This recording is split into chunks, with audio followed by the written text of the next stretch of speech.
જય હિન્દ દર્શક મિત્રો, હું જમીલ પઠાણ. આપ જોઈ રહ્યા છો તીર સમાચાર.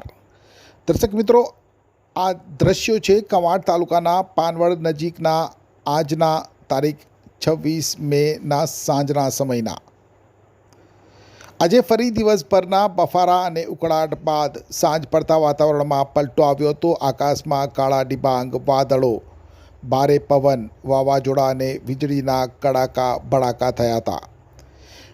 ભારે પવન ફૂંકાતા પાનવડ અને લુણી વચ્ચે તોતિંગ વૃક્ષ ધરાશાયી થઈ રોડ ઉપર પડ્યું હતું અને તેને લઈ રોડની બંને તરફનો વાહન વ્યવહાર થંભી ગયો હતો. જોકે સ્થાનિકો અને વાહન ચાલકોએ સાથે મળી રોડ ઉપર ધરાશાયી થયેલ વૃક્ષની ડાળીઓને તોડીને વાહનોની અવરજવર શક્ય બને તે પ્રકારનો રોડ ખુલ્લો કરતા વાહન વ્યવહાર પુનઃ શરૂ થયો હતો.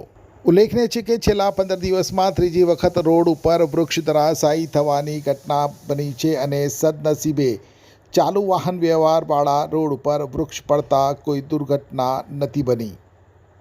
દર્શક મિત્રો, તીર સમાચાર આપ સૌને અપીલ કરે છે, જ્યારે ભારે પવન અને વરસાદની સ્થિતિ હોય ત્યારે વાહન લઈને રોડ ઉપરથી પસાર થવાનું જોખમ ન ખેડવું અને જો તમે રસ્તામાં છો તેવામાં વૃક્ષ નીચે વાહન લઈને ઊભા રહેવાનું પણ ટાળો.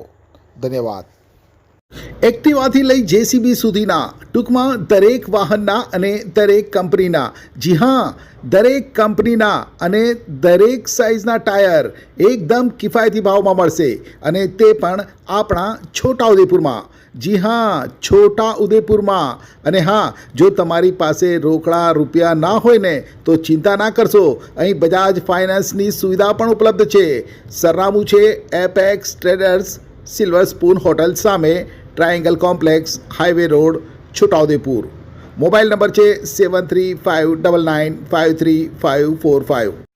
છોટાઉદેપુર સહિત રાજ્ય, દેશ અને દુનિયાના સમાચાર જોવા માટે સબસ્ક્રાઈબ કરો તીર સમાચાર અને બેલ આઇકોન જરૂર દબાવો.